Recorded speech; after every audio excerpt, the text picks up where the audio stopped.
Hello, BookTube. I realize, I realize I'm making a bombardment of videos today. Sorry about that. I intend to cease and desist. I will not be making 15 videos today. I don't know how. I honestly don't know how the rest of you don't do this every day. It is. I have all of you out there. I know you're all bookish in your own different ways. We're completely different in a lot of our tastes and preferences, and yet we're perfectly comfortable talking about all those differences to each other. This little community has managed to defuse all of the weird psychological crapola that comes with along with people disagreeing about books.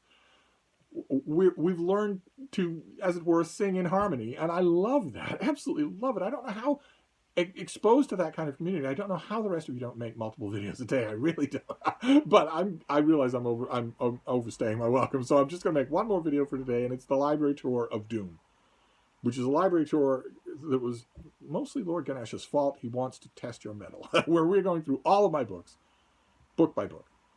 And today we're going back to the 1930s to an old biography of a figure who has had later great biographies. This is Henry Seidel Canby's book, Canby's Thoreau. This lovely hardcover. There's no folderol at all, just a cover painting of a New England scene in winter. And this is Canby's biography of Henry David Thoreau. It's from almost 100 years ago. And of course, there have been later Thoreau biographies that were, I don't know if you could call them better. This is one of the charms and one of the confusions of my own favorite kind of writing, biographies. What do you do with older biographies?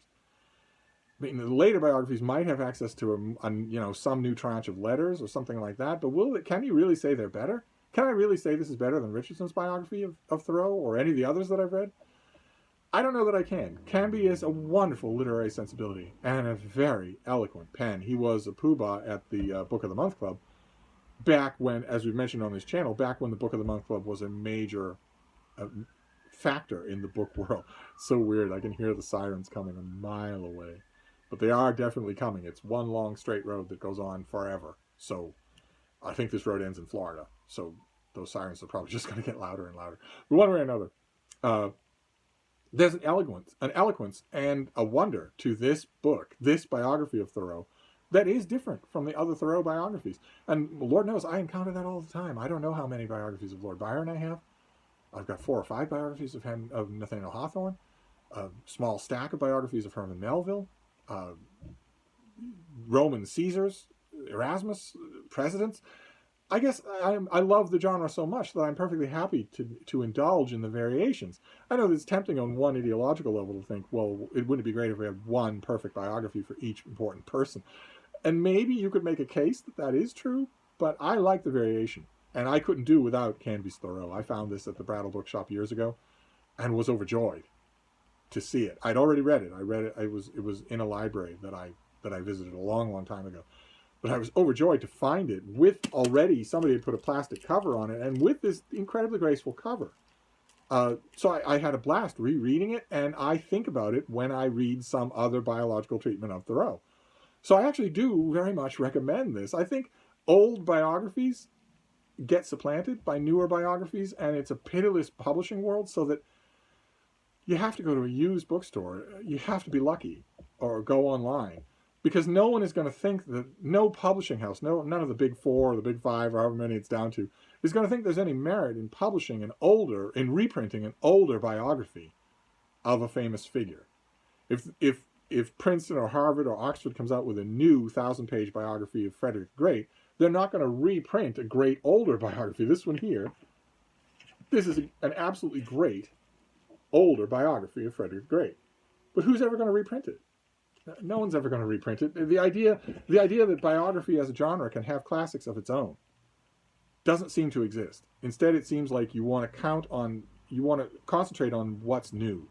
What has the author found that's new? Have they found a mistress who's still alive? Have they found some letters, or have they an old property or something like that? So there is no market for reprinting older biographies. So you'd have to go afield for this thing, but it's worth it. Thoreau is a perfect example of a biographical subject whose own writings I don't like as much as I like the books about him. That applies to almost all rock and roll figures. That applies to every philosopher who's ever lived, and it applies to a lot of scientists. and even in the literary world. I would much rather read about Thoreau than I would rather read Thoreau. And Canby's great on both the man. This is a revisionist approach to the man. There were a lot of really hardened stereotypes about what Thoreau was like. And Canby, in his primary source research, found that none of them were true and just wrote this book accordingly. So the book wasn't written with a contrary mind frame. It just happens to present a Thoreau to readers that they'd never seen before. But what was my point going to be? Oh yeah, that it's not only that this is eloquent and revisionary, it's also worthwhile if you're interested in Thoreau. Why wouldn't you read all the earlier biographies? And this is, my opinion, the best one. So it's a joy for it to be the library tour of doom for today. but the day has been a Steve heavy day, so I'm going to cease and desist from videos until tomorrow. I will see you then. Thank you, BookTube.